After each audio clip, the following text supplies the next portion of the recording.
창세기 강의 86번째 시간입니다. 할례 그것은 아브라함의 진정한 회개의 시작이었다라는 제목으로 말씀의 은혜를 나누길 원합니다. 오늘 낮에 주일날 예배 시간에 창세기 16장에 나온 하갈을 취했던 그 사건이 겉으로 보기에는 세상 법으로는 아무런 잘못이 없고 결과적으로 아브라함이 하나님 그 자기의 씨를 낳아서 유전하게 되었으니 잘했다 칭찬을 듣고 박수를 드려야 됨에도 불구하고 사실은 하나님께 크게 책망받을 일을 했다라는 사실을 들었습니다. 그것은 전능하신 하나님으로 말미암아 되어진 일이 아니었기 때문에 그렇습니다. 하나님으로 행하지 않는 모든 것은 다 물거품처럼 사라지는 겁니다. 아니, 물거품처럼 사라지기만 해도 좋은데 징계가 뒤따라요. 징계가 뒤따라요. 왜? 그 사탄이 심어준 그 가라지 하나가 들어와서 한 민족을 낳아서 그 민족 간의 전쟁을 만들잖아요. 그래서 어마어마한 고통이 뒤따를 수 있다. 그래서 우리가 하나님으로 말미암아 동행하는 그런 삶을 사시게 되기를 간절히 바랍니다. 그것은 하나님께서 말씀하신 것이 있으면 그 말씀을 따라가면 되는 것이고, 하나님의 말씀하신 것이 없을 때는 어떻게 하느냐? 기도를 해서 하나님의 뜻이 어디 있는지를 묻고 행하면 될 것이고, 뿐만 아니라 이미, 그래도 다른 또 하나의 방법은 이미 하나님께서 다른 사람을 통해 역사했던 방법을 통하여 아하, 그 사람은 그렇게 살았으니까 나도 그렇게 살아야 되겠다 배워서 하면 됩니다. 할렐루야. 세 가지 방법으로 우리가 하면 되는 거예요. 그래서 우리가 하나님의 뜻대로 살고, 뿐만 아니라 결과만이 하나님의 뜻이라고 말하지 말고 과정도 하나님이 기뻐하실 과정을 살아가야 되는 거예요. 과정은 형편으로 결과만을 그렇게 나는 했다고 이렇게 한다고 해서 하나님 인정해 주지 않는 것입니다. 그래서 결과를 바라는 것이 아니라 하나님이 항상 같이 동행하면서 말씀과 더불어서 주님의 전능하심을 내게 나타나게 할 수 있도록 내가 그 자리를 비워드리고, 주님의 말씀이면 목숨이라도 바칠 수 있는 그런 각오로 그 말씀에 순종하며 나갈 때 우리는 점차 하나님의 시간이 내 속에 들어와서 하나님의 역사는 내가 되는 것이고, 영원히 기억돼서 하늘나라에서 상급으로 되는 그 상급으로 나타나니 그런 하나님의 시간대를 많이 만들어간 저와 여러분이 되시기를 축원합니다. 오늘은 이제 그러면 그 아브라함에게 하나님께서 책망을 해서 너 전능한 하나님 안 믿고 지금까지 행했잖아. 너 이 말이에요. 이 말이 한마디로 너 나 안 믿고 했잖아. 너 네 능력으로 해보려고 했잖아. 네 쾌락 즐기기 위해서 했잖아. 사실을 한번 얘기해봐. 이렇게 하나님이 야단을 치게 됐을 때에 아브라함이 어떻게 반응했는가? 아브라함이 어떻게 반응했는가? 누구나 실수할 수 있습니다. 잘못할 수 있어요. 그런데 이 실수를 통해서 배우게 되는 것이 진짜 잘 배우는 거예요. 진짜 잘 배우는 거예요. 이 실수를 통해서 두 번 다시 실수하지 않으려고 하고, 그 다음에 이 실수를 통해서 하나님이 어떤 분인가를 알아냈다고 한다면 그 실수가 있기는 있어도 그래도 거기에서 우리가 영적 비밀을 통해서 하나님이 일하시는 통로를 알게 되고, 그러면 우리의 믿음의 분량이 올라가서 하나님이 기뻐하는 흠없는 사람으로 나아가는 줄로 믿습니다. 그래서 이 실수를 하나님이 이 아브라함이 했다고 야단을 쳤을 때 아브라함이 어떻게 반응을 했는가 이거예요. 반응을 했는가. 그래서 이 반응을 우리가 오늘 살펴봄으로써 나도 혹시 실패했을 때 어떻게 반응해야 하나님께서 나를 통해서 나를 버리지 아니하고 계속해서 나를 사용하시는가, 이 부분에 관하여 우리가 살펴볼 수 있다는 거죠.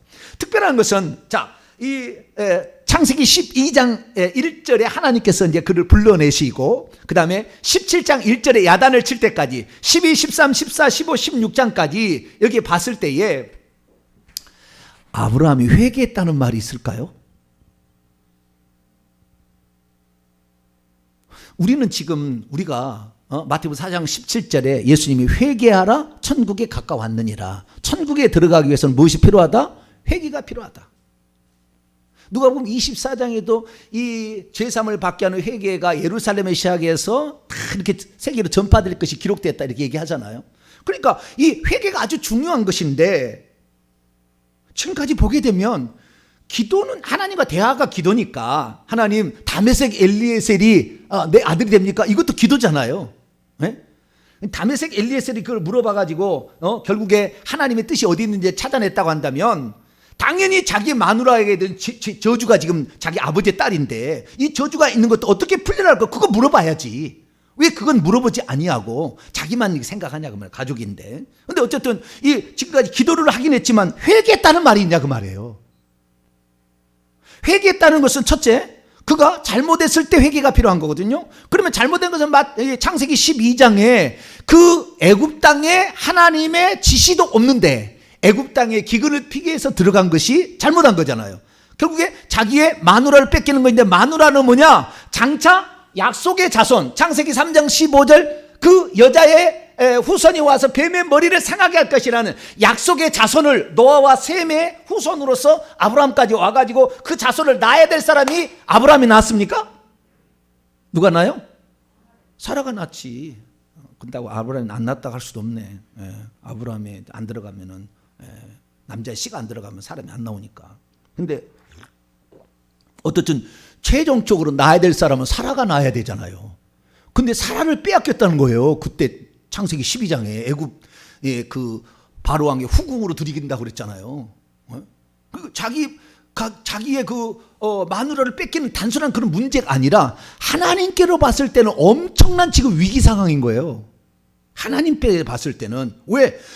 내가 장차 사람이 되어서 약속의 씨로 태어나야 인류를 구원할 수 있잖아요. 인간을 구원할 수 있는데 인간을 구원할 수 있는 길이 막혀지는 거잖아요. 그게 끊어지는 거잖아요. 단절되는 거잖아요. 큰일 나니까. 그러니까 아브라함이 회개 안 해도 바로를 딱 치는 거예요. 감히 어디서 하나님의 경륜을 네가 방해하느냐 이거죠. 그래서 바로 왕을 치게 되는데, 이 바로 왕을 어떻게 쳤는지 야살에 보면 정확하게 나옵니다. 지금 생각이 안 나는데 하여간 엄청 쳐요. 엄청 쳐가지고 그냥 막 내주는 거예요. 근데 그때 그때 치는데요. 그 부하 뭡니까? 바로 왕의 신하들이 우리 다죽 생겼다고 빨리 내보내라고 막 이렇게 하는 거. 꼭 그 출애굽 때 사건하고 비슷합니다. 애굽에 들어갔다가 거기에 바로를 치고 그다음에 뭐 식구를 쳐가지고 장자 재앙에서 나오라고 비슷한 거예요. 그러니까 그 출애굽기를 보고 야살의 책을 썼는지 모르지만 좌우지간 비슷하게 해서 결국에 그래서 쫓아내듯 쫓아내서 나옵니다. 그리고 거기에서는 하나님께서, 그러니까 마음이 급하면은 하나님이 급해요, 아브라함이 급해요? 하나님이 더 급하다니까. 이 비밀을 알아야 돼. 하나님 약점이 있는 거예요. 뭐가 있어요? 하나님이 약점이 있어. 한번 말씀하는 것을 반드시 이루셔야 돼요. 그런데 나를 통해서 이루어질 수 있는 그 상황이 왔는데 내가 그걸 안 들어버리면 큰일 나는 거잖아요.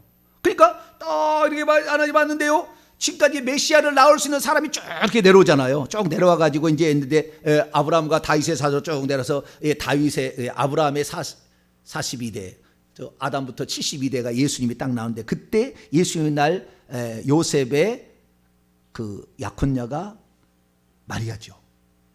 마리아는 남자 씨가 들어가지 않상 성령 잉태될 수 있는 중요한, 또 마리아 자체도 다윗의 나단으로부터 내려오는, 다윗의 나단이라는 아들을 통해서, 솔로몬의 아들을 통해서 요셉이 나오고 나단을 통해서 내려왔기 때문에 누가복음 3장은 요 나단 족보고 마태복음 1장은 이 솔로몬의 족보입니다. 그래서 이 왕의 족보가 요셉이고 그 후손 나오는 것이고, 마리아는 나단이라는 선지자의 그 밑에 내려와가지고 이렇게 나오는 족보인데, 이렇게 합쳐서 이제 진짜 아브라함과 다윗의 사람이 만났어요.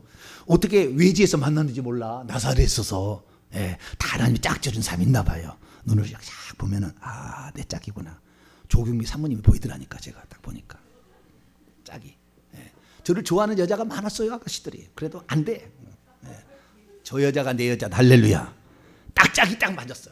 나사렛에서 어떻게 그렇게 만났는지 몰라. 나사렛 딱 만나가지고 딱 했는데, 그런데 마리아가 이제 임신을 해야 되잖아요. 그런데 임신하면 메시아가 태어날 적자예요, 적자. 딱 적합한 사람이라. 그런데 마리아가 나 못 낳아요. 어떻게 애를 낳아요? 자녀가. 남자도 결혼도 안 하는, 지금 약혼 상태에서 떨어져 있는데 어떻게 애를 낳아요? 못 낳아요. 그러면은 되겠어요, 안 되겠어요?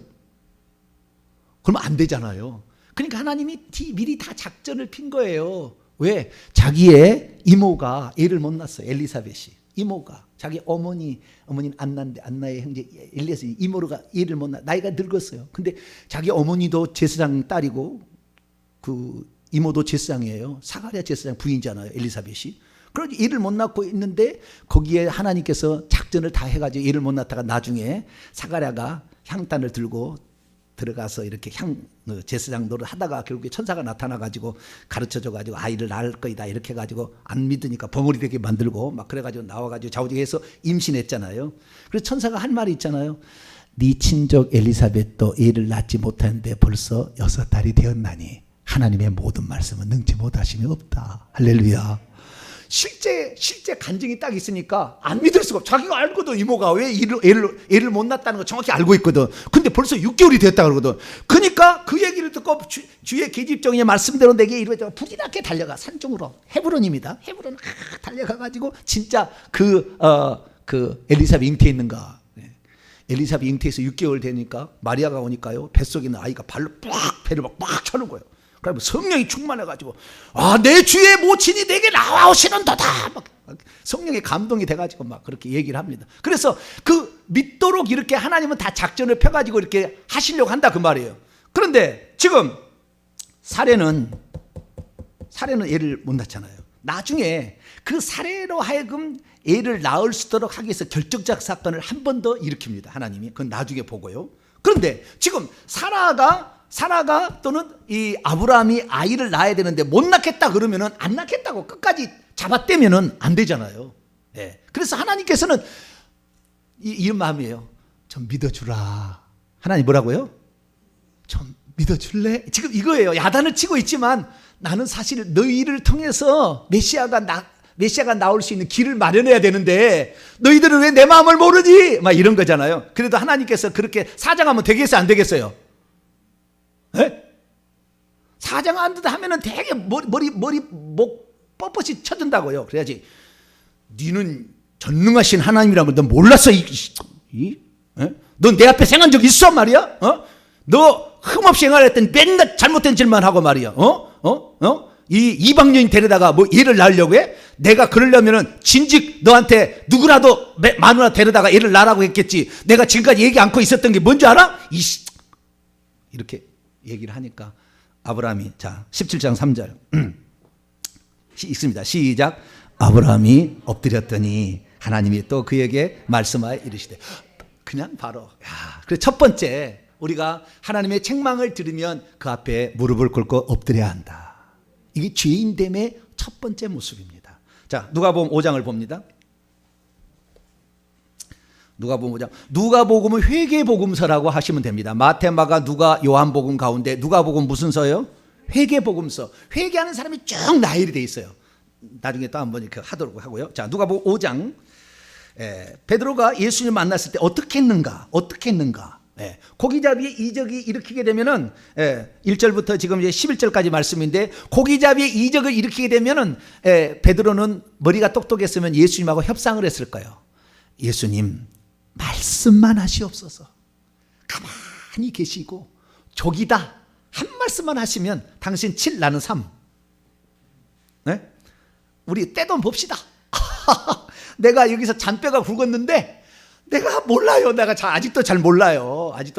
그리고 낮에도 잡을 수 있는 것은 지금 아무도 없었어요. 옛날에 그물이 있잖아요. 옛날에 그물이 있는데 그 낮에 그물을 치면 고기가, 지금은 투명하기 때문에 자기를 잡으러 온지도 모릅니다. 그런데 옛날에는 투명한 그물이 아니었어요. 그러니까 그물이 내려오면 고기가 하나 잡수시오 그리고 올라올 것 같아요. 쏙 내려가 버리지. 깊은 데 가서 그물 내려가 절대 못 잡는 거예요. 왜? 깊을수록 고기가 도망칠 확률이 더 많잖아요. 낮에야 되는. 그러니까 제가 투망질에 50년 가까이 내가 투망질 지금도 합니다. 집이 내려가면 지금도 투망질 하는데 무릎 정도 높이 해야 되는 거예요. 투망질 하려면. 그래야 고기가 탁 덮쳐가지고 못 도망가서 잡히는 거지. 높은 데 해봐요. 다 도망가지. 근데 깊은 데 가서 그물 내밀었는데 고기가 찌르르 잡았으니까, 아유, 당신은 전문가요. 전문가 위에, 나는 새 위에 나는 새요. 말씀만 하시옵소서. 그랬을 텐데 그렇게 안 했다는 거예요. 이건 뭡니까? 자기가 죄인이라는 것을 하나님을 만나면 알게 되는데 무슨 죄를 지었는지 모르겠지만 좌우지간 죄임을 고백하는 베드로의 모습이 엎드렸다 그거예요. 자, 누가복음 5장 8절입니다. 누가복음 5장 8절 시작. 시몬 베드로가 이를 보고 예수의 무릎 아래 엎드려 이르되 주여 나를 떠나소서 나는 죄인이로소이다 하니. 주여 나를 떠나소서 나는 죄인이다. 근데 예수의 무릎 앞에 엎드렸다 이렇게 얘기합니다. 그러니까 자기가 죄인임을 인정하는 사람들은 하나님을 만났을 때 엎드리게 됩니다. 이 굴복이 있어야 되는 거예요. 하나님 앞에 굴복하지 않는 자는 절대 하나님 역사 안 합니다. 하나님께 굴복함이 있는 자에게 전능한 하나님이 나타나요. 그러니까 하나님 앞에 굴복하지 아니하고 자기 나름대로 아직도 자기가 살아있어. 내가 할 수 있는 능력이 얼마나 많은데 내가 하갈을 안 취해서 그러지 하갈 2를 취해도 또 자식 낳을 수 있다. 막 그런 사람들은 절대 하나님이 그 전능하신 하나님이 안 나타나는 거예요. 안 나타나는 거예요. 자기는 나는 너무나 부족하고 나는 할 수 있는 것이 없습니다. 주님이 행하셔야 됩니다. 할렐루야. 이렇게 자기 하나님 앞에 엎드리게 될 때 하나님이 기뻐하시고요. 그렇게 자기가 죄인인 것을 인정할 때에 하나님께서 그 믿음을 의로 여기십니다. 그 믿음이 의로 여기시려면 창세기 15장 6절에 하늘에 별 보여주고 믿었더니 그 의로 여긴다는 거, 그것은 그 시작일 뿐이에요. 그것이 진짜 믿음이라고 인쳐지려면 회개가 동반되어야 인쳐집니다. 그러니까 확실한 의가 되려면, 그때 의는 불확실한 의예요. 만약에 그 의가 진짜 의였다고 한다면은 하나님의 때를 기다렸겠죠. 하갈을 취해서라도 편법으로 자식을 낳으려고 했까 안 했지. 그러니까 그 하나님께서 창세기 15장 6절에 아브라함의 믿음을 그의 의로 여기시고라는 것은 다르게 번역하면 하나님께서 아브라함을 보시고 어여삐 여기시고, 좀 그 느낌을 살려서 하자면은 가상히 여기시고 이렇게 하지, 의로 여기셨으니까 단번에 의가 팍 와가지고 막 그냥 뭐 옷이 탕 입혀져가지고 영원히 벗겨지도 아니고 찢어지도 아니하고 이 더럽혀지도 아니라 그냥 의를 딱 입어가지고 그냥 나는 이것만 있으면 참고 가. 지금 얼마나 더러워서 주님의 옷을 벗기려고 할까 말까 한 상황에 갔는데도 그런 사람이 꽉 찼어요. 그러면 안 돼요. 회개를 해서 날마다 깨끗하게 해야 이 의가 온전해집니다. 할렐루야. 이 더럽혀지는 옷을 깨끗하게 해야 될 거 아니에요. 자, 요한계시록 22장을 보고 넘어가죠. 요한계시록 22장.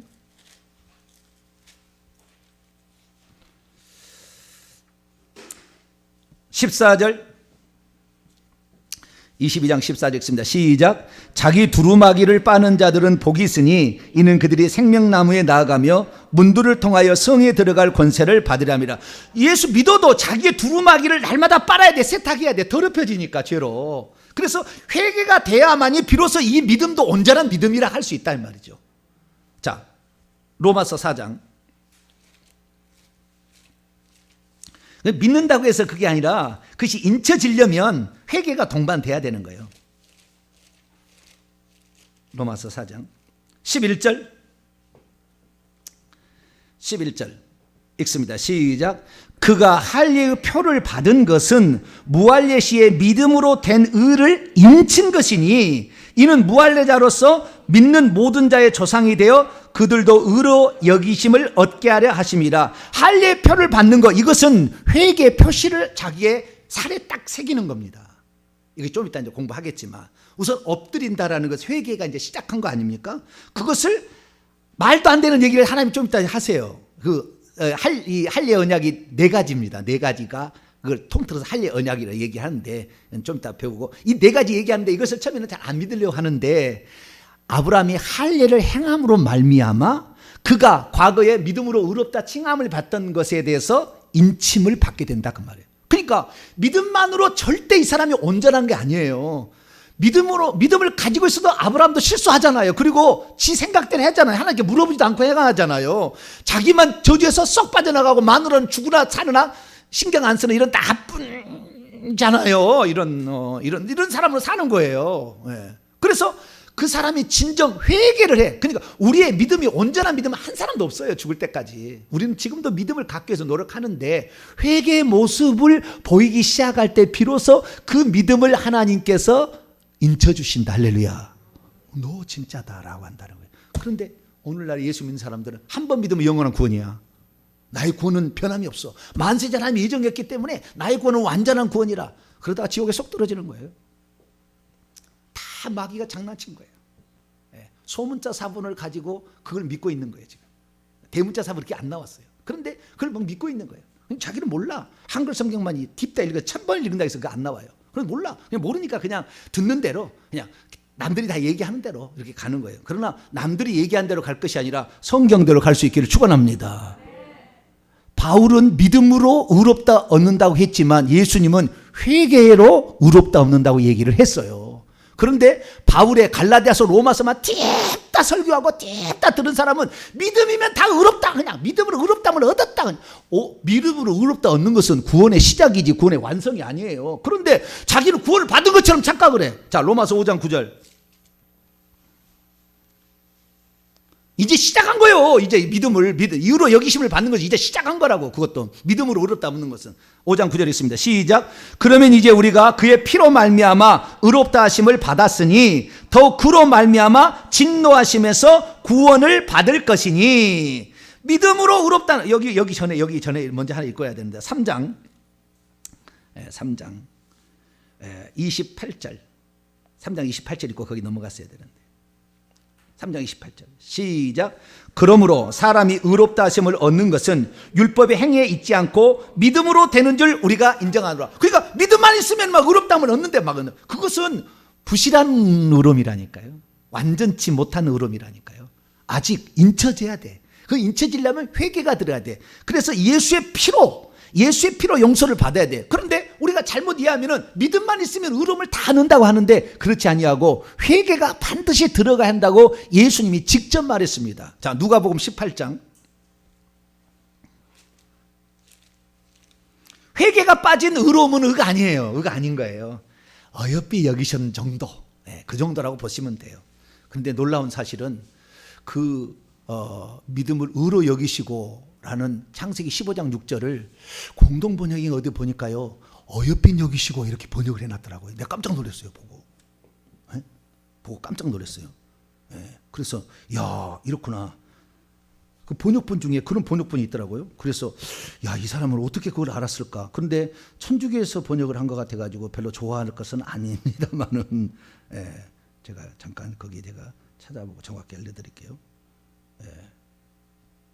그거 보면은 이 의롭다, 여호와께서 이를 그의 의로 여기시고 그렇지 않습니까? 다 의롭다고 해놨는데 그것을 여기에서는 그렇게 했는 데가 있어요. 여기 보니까 공동 개정이 되어 있네요. 그가 야훼를 믿으니 야훼께서 그를 갸륵하게 여기시오. 오, 뉘앙스가 그거 좀 알아요. 이거 천주교도요, 신학자들 중에 올바른 신학자들은 제대로 알고 있습니다. 신학자들은 말을 안 해서 그렇지. 신부들은 그렇게 말을 못합니다. 신부들은 그렇게 말을 못하지만 신학자들 있잖아요. 신학자들, 저는 이제 신약학 전공이기 때문에 이런 신약학을 전공하는 신부들 글을 보면은요, 제대로 쓴 글이 많아요. 아는 사람도 있어요. 근데 그것은 거의 희박합니다. 근데 옛날도 마찬가지로 루터가 자기가 어떻게 의롭다함을 얻기 위해서 말이죠, 믿는다고, 그러니까 믿는 게 아니라 중세 시대에 고행을 하고 막 헌금을 하고 막 그다음에 기도를 막 하고 금식을 하고 막 이렇게 해가지고 의롭다함을 얻는다고 그랬거든요, 천주교는. 그래서 그렇게 해봤어. 근데 도저히 안 되는 거예요. 무릎을 꿇고 비텐베르크 성당을 무릎을 꿇고 막 올라가 이렇게 기도하면서 한 계단 올라가면서 기도하고 막 이렇게 했는데도 마음이 확신이 안 와. 내가 의롭다는 확신이 안 오는 거예요. 그래서 너무 고민하고 있으니까 그의 담당 신부가 헬라어 성경을 준 거예요. 루터야, 직접 봐라. 그러니까 이것은 그때 당시에는 일반 평신도가 성경을 가지고 있을 수도 없고, 가지고 있다가는 큰일 납니다. 죽이면 막 죽여버립니다. 중세 시대는 알면 안 되니까. 성경이 제대로 나왔으니까. 그런데 그렇게 고민하는 루터를 보고 자기의 그 담당 신부가 헬라어 성경책을 갖다가 루터에게 줘요. 루터야, 직접 봐라. 그래 가지고 루터가 로마서를 읽고 갈라디아서를 읽고 시편을 읽어가지고 비로소 믿음으로 의롭다 한다는 것을 알게 돼요. 믿을 때 하나님의 의가 내게 들어온다는 걸 알게 돼요. 그래서 그걸 찾아내서 그걸 잘했어요. 잘했으나 그 믿음만 only faith라고 얘기한 것이 문제가 된 거예요. 성경은 단 한 번도 only faith란 말이 없습니다. 오직 믿음이란 게 없어요. 그러나 믿음, 그런데 믿음이에요. 그런 게 없는데 그것이 너무 확대돼가지고 5가지도 얘기했어요. 그런데 이 5가지 중에 다 생략하고, 뭐 오직 성경, 오직 그리스도 뭐 이렇게 다 있는데, 은혜 막 있는데, 이게 다 생략하고 오직 믿음, 이거 하나만 지금 뇌리 속에 딱 박혔어. 왜? 너무 쉽잖아요. 너무 편히 천국 갈 수 있잖아요. 이거 구원파하고 거의 똑같아. 이 박옥사하고 똑같아. 거의 똑같아요. 구원파하고. 믿기만 하면 뭐 된다. 모든 게 다 끝난다로. 예수 그리스도께서 십자가에서 죽으신 것이 당신의 모든 게 끝냈다 해버려 그냥. 물론 끝내는 것이 시작이었지고 그것이 우리를 온전케 하는데 충분한 효용을 가지고 있어요. 그러나 우리가 날마다 그것을 내게 대입해서 회개치 아니한다면 결국에 쓸모없는 것인데 그것까지는 가르치지 않죠. 그래서 우리가 어떻게 해야 되느냐? 날마다 회개해야 되는데 예수님께서는 의롭다함을 얻는 것도 회개를 통해서 의롭다함을 얻는다고 정확히 얘기를 했다 그 말이에요. 바울은 믿음으로 의롭다 한다 그렇게 얘기했지만 우리는 바울의 말이 하나님 말이 아니라 바울의 말도 성령의 감동이기 때문에 우리가 중요하게 여기고 믿음의 말이고 하나님 말씀을 여기지만 예수님의 말씀이 원칙입니다. 예수의 말씀을 갑시다. 누가복음 18장 13절에서 14절입니다. 세리와 그 다음에 바리새인의 기도가 나와요. 여기 보면은 어떻게 해서 의롭다함을 얻는지 회개가 의롭다함을 얻는 인친다라는 것을 정확히 말해주고 있다 그 말이죠. 로마서에는 한 절로 나왔지만 자 13, 14절에 읽습니다. 시작. 세리는 멀리 서서 감히 눈을 들어 하늘을 쳐다보지도 못하고 다만 가슴을 치며 이르되 하나님이여 불쌍히 여기소서 나는 죄인이로소이다 하였느니라. 내가 너희에게 이르노니 이에 저 바리새인이 아니고 이 사람이 의롭다 하심을 받고 그의 집으로 내려갔느니라. 이에 저 바리새인이 뭡니까? 9절부터 12절까지 읽습니다. 9절부터 12절 시작. 자기를 의롭다고 믿고 다른 사람을 멸시하는 자들에게 이 비유로 말씀하시되 두 사람이 기도하러 성전에 올라가니 하나는 바리새인이요 하나는 세리라. 바리새인은 서서 따로 기도하여 이르되 거룩한 척하죠. 하나님이여 나는 다른 사람들 곧 토색 불의 간음을 하는 자들과 같지 아니하고 이 세리와도 같지 아니함을 감사나이다. 나는 일에 2번씩 금식하고 또 소득에 11조를 드리나이다 하고 아멘. 자기 자랑하러 왔어요? 기도하러 왔어요? 야 나는 말이죠 하나님 저것들하고 틀려요. 나의 행위를 보세요. 깝치고 자빠진 건 아니고 그러고 있어요 지금. 자기를 의롭다고 스스로 믿어. 오늘날이 다른 게 아닙니다. 예수님 당시에 서기관과 바리새인들 그 회칠한 무덤, 그 사람들 왜요? 속에는 더러운데 나는 위에 옷을 입었으니까 나는 깨끗하다고 항상 생각하는 사람하고 똑같은 거예요 지금. 우리 예수 믿었으니까. 그리고 교회 목사님도 그렇잖아요. 당신은 예수 믿었으면 천국 갑니다. 뭐. 아니 속죄권을 줘버려 그냥. 그걸 다 그거 파는 거예요. 중세시대 파는 것처럼. 당신은 예수 믿었으니까 천국입니다. 천국 가기 얼마나 어려운데 뭐 거기 천국이 그렇게 쉽게 가면 다 가게. 그런데 그렇게 그냥 팔아버려요. 회개가 가슴을 치며 하늘을 우러러 보지도 못하고 다만 가슴을 치며 주여 나에게 속죄를 베풀어 주세요. 나는 죄인입니다. 나는 주님이 아니면 나는 여기서 해방될 길이 없습니다. 정확히 그렇게 했을 때 저 바리새인이 아니고 이 사람 세리가 회개하고 의롭다 하심을 얻고 집에 갔다. 의롭다 하심을 얻었다 이게 얘기잖아요. 의롭다 하심이 믿음만이 아니라는 거예요. 믿음만이. 회개가 동반돼야 된다 그 말이에요. 그러니까 창세기 17장 이전까지 아브라함 회개한 일이 없어요. 두 번째 실수를 했을 때 하나님 야단을 칠 때 그때부터 회개의 모습을 보이기 시작합니다. 첫째는 엎드렸어요. 잘못했습니다. 이거잖아요. 한마디로. 말은 하지 않았지만 우리가 신약에는 말이 기록됐지만 다시 창세기 17장 딱 들어온 게 뭐예요? 엎드렸다는 말 속에 내가 죄인입니다. 내 잘못했습니다. 하나님 13년 동안 하나님이 안 나타나서 얼마나 내가 힘들었는지 아세요? 하나님 나 떠난 줄 알았어요. 나 정말 하나님 나타나줘서 너무 감사해요. 막 그런 거예요. 자 18장 1절을 읽습니다. 18장 1절. 평소 때 아브라함이 어떻게 하고 있었는지가 나옵니다. 18장 1절 시작. 여호와께서 마므레의 상수리 나무들이 있는 곳에서 아브라함에게 나타나시니라. 날이 뜨거울 때 그가 장막문에 앉아있다. 장막문에 앉아있다가 하나님이 언제 오실까? 언제 오실까? 장막문에 항상 앉아있었던 거예요. 13년 동안 밤이고 낮이고. 하나님이 안 나타나니까 나를 버린 거 아닌가? 근데 하나님이 나타났어요. 야단을 쳐도 너무 감사해. 그냥 나 나타나주기만 하니까 너무 감사해. 그래 하나님이 야단이니까 아멘 나 잘못했어요. 나 다 알고 있어요. 그럼 무릎 팍 꿇어버린 거예요. 그 앞에. 여러분은 하나님 앞에 잘못했으면 무릎을 팍 꿇게 되길 축원합니다. 그때부터 하나님이 역사는 하나님의 시간으로 들어가는 거예요. 그전에는 지 시간인 거예요. 하나님 인정하지 않는 시간이에요. 지가 노력해서 그렇게 얻었으나 그 모든 상급이 안 되는 거예요. 이제부터 시작이 되는 겁니다. 할렐루야. 회개가 비로소 아브라함의 믿음의 참다운 시작이 된 겁니다.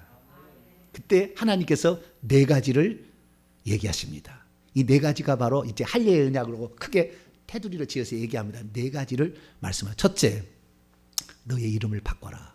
뭐라고요? 이름을 바꾼다는 것은 뭔가를 새롭게 시작할 때 하는 거예요. 그렇죠? 뭔가 새롭게. 처음으로 하나님이 지시한 겁니다. 이름을 바꾸라는 얘기를. 처음 지시한 거예요. 이름을 바꾸라. 너 새로운 인생을 오늘부터 시작해야 돼. 이거잖아요. 12장부터 16장까지는 없었다고 쳐. 이제부터 나하고 시작하자. 이거예요. 그래서 이름을 바꾸라. 아브람에서 아브라함으로 이름을 바꾸라. 좀 더 설명하고요. 두 번째, 할례를 받으라. 두 번째. 세 번째, 그의 마누라한테 이제 한 얘기예요. 그의 마누라, 네 마누라가 너에게 아들을 낳아줄 거다. 진짜 얘기해요. 진정 얘기했더라면 나는 이 장면을 볼 때마다 16절입니다. 16절 먼저 한번 읽어볼까요? 16절 시작. 내가 그에게 복을 주어 그가 내게 아들을 낳아주게 하며 내가 그에게 복을 주어 그를 여러 민족의 어머니가 되게 하리니 민족의 여러 왕이 그에게서 나리라. 여기도 사라 이름을 바꾸면서 합니다. 그래서 첫 번째 아브라함의 계명, 두 번째 할례를 행하라는 명령, 세 번째 사라의 계명. 이것도 사라의 계명하면서 하나님의 약속을 주는 거죠. 약속을 주는 건데요. 그다음 구절을 봅니다. 그리고 그 이삭을 낳게 된다는 약속을 해줍니다. 19절 넘어갑니다. 19절 시작. 하나님이 이르시되 아니라 내 아내 사라가 내게 아들을 낳으리니 너는 그의 이름을 이삭이라 하라. 내가 그와 내 언약을 세우리니 그의 후손의 영원한 언약이 되니라. 부가적으로 다섯 번째도 있다고 할 수가 있어요. 그것은 이스마엘에 대한 약속도 이 할례 언약에 들어가 있습니다. 이스마엘은 20절과 21절입니다. 읽습니다. 시작. 이스마엘에 대하여는 내가 네 말을 들었나니 내가 그에게 복을 주어 그를 매우 크게 생육하고 번성하게 할지라. 그가 12두령 지도자를 낳으리니 내가 그를 큰 나라가 되게 하려니와 내 언약은 내가 내년 이 시기에 사라가 내게 아들 이삭과 세우리라. 부가적으로 이스마엘도 하나님 이스마엘이나 하나님 앞에 살기를 원합니다. 나는 이스마엘을 내 장자로 생각하고 있었어요. 나 자식 못 낳는 거 알아요. 마누라는 못 낳을 것 같으니까 이삭이나마 그렇게 인정해 주세요라고 했을 때 네 말도 들었다. 그래서 그 영적인 축복은 아니지만 육적인 축복은 동일하게 주겠다. 생육과 번성하는 것은 동일하게 주겠다. 이게 약속. 이건 부가적인 약속이고 네 가지 약속. 아브라함의 계명 할례 받으라. 그다음에 사라의 계명 이삭에 대한 약속. 이 네 가지가 바로 할례 언약 핵심인데요. 자, 그러면 이때 두 사람 이름을 바꾸라고 그러잖아요. 누구도 잘못했고 누구도 잘못했어요? 아브라함도 잘못했고 사라가 그 시발이 됐어요. 여보, 하나님께서 나에게 출산을 허락하지 아니하셨으니 내 몸종에 들어가서 우리 가문을 대를 이룰 사람을 만듭시다. 16장에 그렇게 얘기를 하잖아요. 그러니까 그 시작은 아브라함은 그렇게 할 마음이 있어서 차마 그렇게 얘기를 못 했겠죠. 남자의 자존심이 있지. 그렇게 하고 싶은 마음이 있어도 얘기를 못 하고 있었는데 마누라가 얘기하니까 이거 기다리고 있어서 남자들 여기 남자들 없구나. 여기는 다 믿음의 사람들만 있어가지고. 근데 보통 남자들은 그래요. 이거 둘째 부인 좋지. 둘째 부인 좋지. 막 이렇게 나가는 거예요. 막 나가는 거예요. 근데 그게 뭐예요? 살해도 잘못된 그러니까 이방인의 풍습을 가져온 거 아니에요. 성경에 자식을 못 낳는데 둘째 부인을 얻어서 자식을 얻으란 말이 없어요. 메시아의 조상 가운데 단 한 사람도 그런 사람이 없다니까요. 그렇게 해서 유전하지 않아요. 그렇기 때문에 사라도 잘못했으니까 두 사람의 이름을 바꾸라는 거예요. 그 이름을 바꾸라고 했을 때는 이제 새로 시작한다는 겁니다. 너가 엎드렸으니 새로 시작하마. 그래서 너는 이렇게 해라. 이름을 바꾸라는 아브람에서 아브라함으로 하는 것은 아브람이라는 것은 고귀한 아버지라는 뜻이에요. 고귀한 아버지. 그런데 아브라함이라는 것은 민족의 열국의 아버지. 그래서 너는 이제 고귀한 네 혼자 잘나는 것이 아니라 모든 사람을 잘 살게 하는 사람으로서 이방인과 유대인들 그때 당시로 말한다면은 이제 아브라함의 자식의 이삭의 후손이나 이스마엘의 후손이나 다시 구두라라는 여인을 취해서 또 세 번째 부인을 취하게 되는데 구두라의 후손이나 그 다음에 그 아들이라는 이삭이 나서 에서와 야곱이 있을 때 에서의 자신이나 에서 에돔 족속이죠. 그 다음에 이삭이 누구죠? 에서와 야곱이구나. 예, 에돔 족속이나 야곱 족속이나 다 그 민족의 조상이 되어야 된다라고 이제 너만 훌쩍 그냥 저주에서 빠져나오지 말고 모든 사람에게 복을 받게 하는 사람이 돼야 돼. 할렐루야. 그렇게 이름을 바꿔주고 사레에서 사라로 이렇게 이름을 또 바꾸잖아요. 그것이 15절입니다. 하나님이 또 아브라함이 이르시되 내 아내 사레는 이름을 사레라 하지 말고 사라라 하라. 이 사레와 사라는 하나의 차이인데요. 나의 왕비에서 그냥 왕비로 바꿔준 겁니다. 단 하나의 차이예요. 나의 왕비. 너만을 위한 자식을 낳는 존재가 아니라 모든 사람의, 그래서 해석을 할 때는 그 밑에를 보게 되면 열국의 어머니라 이렇게 말이 이렇게 번역이 나가는데, 그것은 뭐냐, 나의 왕비에서 모든 사람의 왕을 낳는 왕비가 되게끔. 그래서 그 야곱의 자손에서 왕이 많이 나오잖아요. 그래서 이 모든 사람의 이제는 조상이 되게 하라 이렇게 합니다. 근데 핵심은 할례를 받으라는 거예요. 그 할례를 받으라는 말이 무슨 말이냐? 할례를 받으라는 말은 네 꼬치로 잘못한 거 아니야. 한마디로 네 꼬치로 잘못했으니 그 잘못했던 것을 잘라서 나는 더 이상의 육체를 따라서 살지 않겠다. 하나님의 약속의 말씀을 믿고 가겠다는 표시를 네 몸속에 해야 돼라고 지시를 한 겁니다. 그러니까 할례라는 것은 오늘날 이스라엘 민족 할례면 나는 언약 자손의 표다. 물론 언약 자손의 표도 간접적으로 다 들어가 있어요. 거기에 나는 그 언약을 믿습니다라는 것으로기 때문에 언약 자손에 들어가려고 할례가 하기 때문에 신약 성경에도 할례 받지 않았다고 얼마나 난리고 할례를 그렇게 중요하게 여깁니까? 그런데 이 할례 처음 시작이 그 할례를 받기만 받으면 언약 자손이 되는 것이 아니라 그것은 네가 잘못했다는 것을 네 몸속에 표시하라는 회개의 표시였다고 말이에요. 할례가 회개의 표시였는데 그것을 하면은 무슨 자기가 이제는 무슨 미국 영주권을 딴 것처럼 나는 그냥 영주권이니까 나는 무조건 미국 시민이야. 하늘나라의 시민은 그렇게 따는 게 아니에요. 회개를 했다는 겁니다. 할렐루야. 회개가 들어가야 되는 것이지, 이것은 지금 회개하라고 한 것인데 할례의 언약을 잘못 이해하고 있는 거예요. 그래서 할례만 받으면 나는 언약 자손이다. 물론 할례를 받지 않고 언약 자손을 되지 않아요. 구약시대는. 지금은 믿음으로 말미암아 우리가 세례를 받을 때 할례라고 사도 바울이 해석을 해놨습니다. 그래서 오늘 예수 믿는 사람은 다 뭐예요? 세례를 받음으로 할례식을 행하고 있는 겁니다. 그 할례식이 뭐냐, 세례가 뭐냐는 것은 사도 바울이 골로새서 2장에 설명을 해 주었습니다. 자, 사도 바울의 해석을 들어보죠. 골로새서 2장입니다.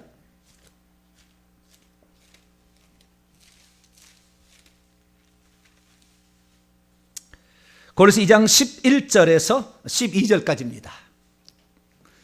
골로새서 2장 11절에서 12절까지 말씀 읽습니다. 시작. 또 그분 안에서 너희가 손으로 행하지 아니한 할례를 받았으니 곧 육의 몸을 벗는 것이요 그리스도의 할례니라. 너희가 세례로 그리스도와 함께 장사되었고 또 죽은 자들 가운데서 그를 일으키신 하나님의 역사를 믿음으로 말미암아 그분 안에서 함께 일으키심을 받았느니라.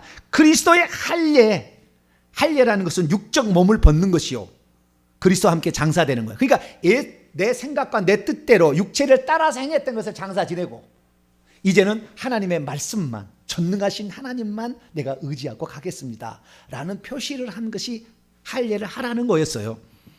그런데 이 할례를 하라고 명령을 내리고요, 사레한테 이름을 바꾸라고요, 그리고 사레가 아들 낳아준다 그렇게 얘기를 하나님 해주니까요, 아브라함이 뭐라 하는 줄 아세요? 피식 웃어요. 그것이 다시 창세기 18장 17장 피식 웃어요. 17절 18절이에요. 아브라함 피식. 그러니까 한 번의 믿음이 하루아침에 되는 게 아니에요. 날마다 말씀을 듣게 되길 축원합니다. 믿음은 들으시라고, 들으면 그리스도의 말씀이 날마다 들어서 믿음이 생기는 것이지 기도만 띠딱 한다 해서 믿음 생기는 게 아니에요. 말씀을 잘 듣고 기도해야 되는 거예요. 자, 17, 18절 시작. 아브라함이 엎드려 웃으며 마음속으로 이르되 100세 된 사람이 어찌 자식을 낳을까? 사라는 90세니 어찌 출산하리요 하고 아브라함이 이에 하나님께 아뢰되 이스마엘이나 하나님 앞에 살기를 원하나이다. 피식 웃었다는 것은, 이 웃음은 회의의 웃음입니까? 긍정의 웃음입니까? 이 웃음은 불신의 웃음입니까? 믿음의 웃음입니까? 어떻게 그렇게 잘하세요? 웃었는데 그 웃음이 부셨어요? 어떻게 그렇게 잘하시지? 네. 웃었다. 웃기는 웃었는데 그래서 하나님이 이걸 보고요. 너희 아들의 이름은 웃음이다 했다는 거예요. 이삭의 이름이 뭐예요? 뜻이 웃음입니다. 그래서 너희 아들은 웃음이다. 그러니까 하나님은 어쩌면은 좀 우리가 에이 말이 안 돼. 에이 그러니까 피식 웃은 것을 하나님은 활짝 웃게 한 거예요. 그래서 사례가 그렇게 활짝 웃게 했다고 나중에 그렇게 기뻐합니다. 기뻐하는데 사례도 처음에는 잘 안 믿어요. 자 18장 넘어가 보세요. 12절로 13절. 사례도 그 얘기를 듣고 어떻게 했는가? 89살이잖아요. 89살까지 경수가 없어요. 75살에 떠났고 그 전에 시집을 왔으니까 한 30살에 시집을 왔으면 90살까지 30살에 90살까지 몇 년 산 거예요? 60년. 그 전부터 있었으니까 한 70년 이상은 경수가 없었다 이 말이에요. 이 양반이. 그런데 아이를 낳는다 그러니까 뭐라고 한자요? 자, 12절 13절 시작. 사라가 속으로 웃고 이르되 내가 노쇠하였고 내 주인도 늙었으니 내게 무슨 즐거움이 있으리요? 여호와께서 아브라함에게 이르시되 사라가 왜 웃으며 이르기를 내가 늙었거늘 어떻게 아들을 낳으려 하느냐. 똑같아요. 똑같아. 아브라함이나 사례나 잘 믿지 못한다는 거예요. 그런데도 하나님께서 그에게 아브라함의 얘기를 했을 때 그 얘기를 마음에 들었어요. 마음에 딱. 그리고 그날 전부 식구를 다 봅니다. 아브라함이. 그러니까 그때 피식은 우선 말이 안 되는 이야기고 그냥 하나님 이스마엘이나 아들로 쳐주시면 감사하겠습니다. 뭐 이런 거예요. 그런데 하나님께서는 그 아브라함에게 어떤 말씀을 하는데 아브라함은 확실히 좀 다른 뭐가 있냐면은 그 당시에는 그랬어도요. 그 말씀을 마음에 딱 새기는 게 있어요.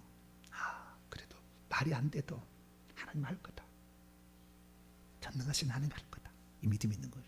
그러니까 그날 밤에 다 모아다가 할 일을 시킵니다. 그러자 바로 경수가 생겨서 부인이 애를 낳는 거예요. 요 전까지는 그런 일이 없었는데 기적이 나타나는 거죠. 자, 할 일 받는 거 봅시다. 17장 23절 읽습니다. 시작. 이에 아브라함이 하나님이 자기에게 말씀하신 대로 이 날에 그 아들 이스마엘과 집에서 태어난 모든 자와 돈으로 산 모든 자 곧 아브라함의 집 사람 중 모든 남자를 데려다가 그들의 포피를 베었다. 아까 모든 남자라고 그랬어요. 집에서 난 자나 사원자나 다 하라고 아까 앞에 나오는데 안 읽었을 뿐입니다. 그렇게 하라고 했는데 진짜 그날 밤에 다 불러다가 그 일을 하는 거예요. 왜? 하나님의 말씀은 틀린 것이 없다. 그것을 믿은 거죠. 그러니까 처음부터 온전치는 않았어요. 말이 안 되는 얘기를 하나님 왜 하실까? 이렇게 했지만 그 마음속에는 그래 하나님이 말씀하셨으니까 그대로 이루어질 거다. 할렐루야. 그래서 하나님 말씀하셨으니까 주의 계집종이니 말씀대로 내게 이루어지이다. 똑같은 불임의 상황입니다. 나중에 메시아를 낳을 때도 마리아 이모가 불임의 상황이고 마리아도 처녀로서 얘를 아직 낳을 수 없는 상태. 그렇지만 하나님이 역사하시면 지극히 높으신 이의 능력이 너를 덮으시니니 그러므로 나실 자는 예수라 그리스도라 이렇게 얘기했던 것처럼 우리는 안 될지라도 하나님의 모든 말씀은 능치 못하심이 없느니라. 할렐루야. 그것을 하나님이 똑같이 얘기를 해요. 자, 18장 14절 그 마리아에게 한 얘기 똑같이 천사가 한 얘기 똑같이 합니다. 읽습니다. 시작. 여호와께서 능하지 못한 일이 있겠느냐. 기한이 이를 때 내가 내게로 돌아오니 사라에게 아들이 있으랴. 능치 못함이 없다. 이것이 전능자예요. 그러니까 아브라함이 창세기 16장까지는 전능자를 안 믿었어. 안 믿은 게 아니라 좀 그렇으면 좋겠지만 뭐 안 되지. 이런 상태. 완전히 약했다는 거죠. 그래서 그런 상태에 있었는데 그가 하나님께서 나타나자마자 그 앞에 팍 엎드렸다는 거. 14년 동안 장막에 기다리면서 오늘 오시나 주님이 내일 오시나 나는 주님이 오시면 무슨 말을 하든지 나는 복종할 것이다. 마음을 생각하고 있었던 거죠. 그렇게 생각하고 있었던 거예요. 혹시 바람소리 하나 스쳐가도 주님이 온 게 아닌가? 내가 밥 먹다가도 그냥 숟가락 놓고 가가지고 주님이 오시지 않았을까? 그런 마음으로 13년을 산 거예요. 그러니 그 앞에 딱 엎드리게 될 때 하나님이 어여삐 여기신 거예요. 아브라함아, 이름 바꿔라. 너의 인생은 이전까지는 너의 시간대로 살았다. 나의 시간대로 들어와라. 그러면서 이름을 바꾸고, 너의 부인도 마찬가지다. 똑같이 안 믿으니까 너의 부인도 이름을 바꿔라. 그리고 너는 할 일을 행하라. 이 할례라는 말은 결국에 그랬어요. 이제는 내 육신을 따라 살고 내 생각대로 사는 것을 끝내고 그치고 장사 지내고 하나님의 말씀대로, 하나님 말씀이라면 무조건 믿고 갈 수 있는 그런 사람을 한번 살아보겠습니다라고 결정을 하는 거예요. 할렐루야. 이것이 회개죠. 죽고 다시 사는 거. 이것이 그래서 옛날에는 전부 침례였습니다. 죽고 다시 사는 거. 이것을 그대로 하게 한 것이죠. 그래서 이런 것들이 결국에 어떤 효과를 미치는 것은 언약 자손이 되게 하는 표시라. 맞죠? 그러나 그 회개가 들어가야 되는 것이지, 육체 할례만 할례가 아니다. 그 사도 바울이 그래요. 육체 할례하는 거 할례당이 아니고 이면적 유대인이지 표면적 유대인이 아니다. 할례를 받았다고 유대인이 아니다. 그렇게 얘기를 하는 거죠. 자, 예레미야 4장을 한번 볼까요? 그건 예레미야서의 말씀을 사도 바울이 인용한 겁니다. 예레미야서 4장.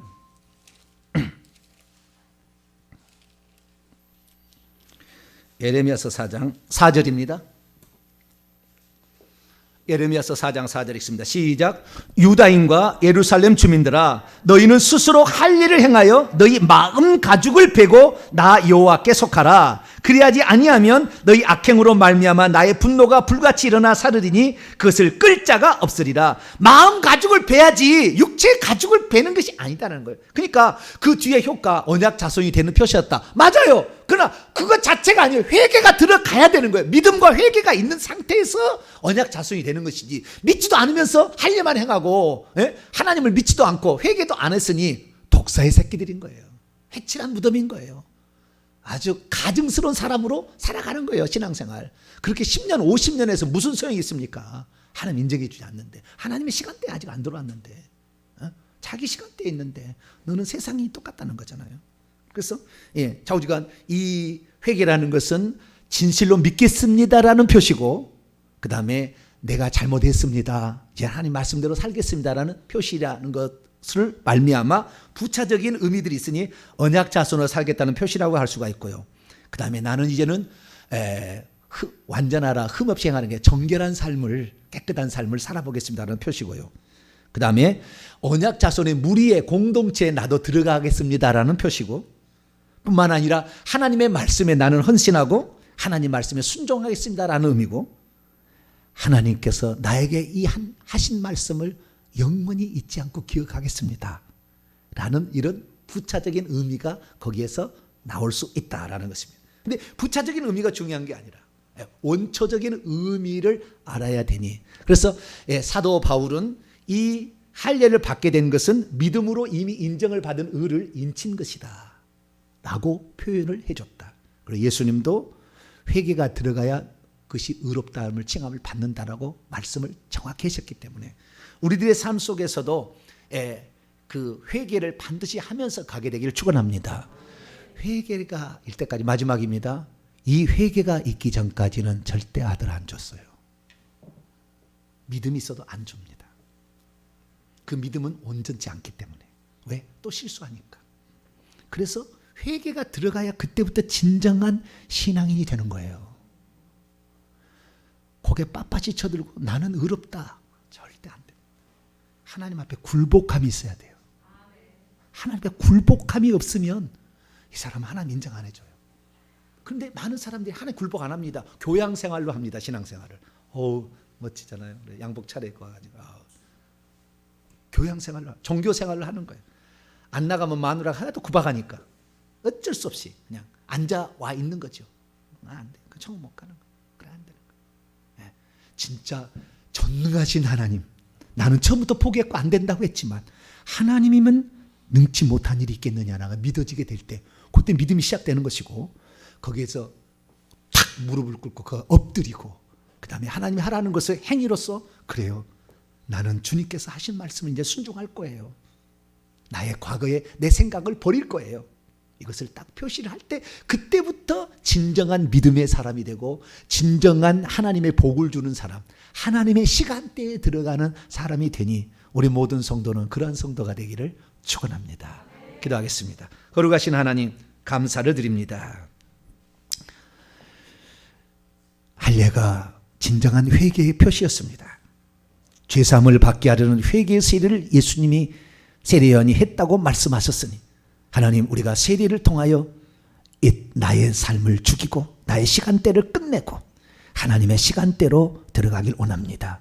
그 시간대에 한 것만 영원히 남는 것이오니 주여, 이전에 우리가 어찌 살았든 오늘 우리가 죄 지을 때마다 늘 무릎 꿇고 회개케 도와주시고 전능하신 하나님을 믿어서 나의 삶에도 하나님의 기적이 나타날 수 있도록 역사해 주옵소서.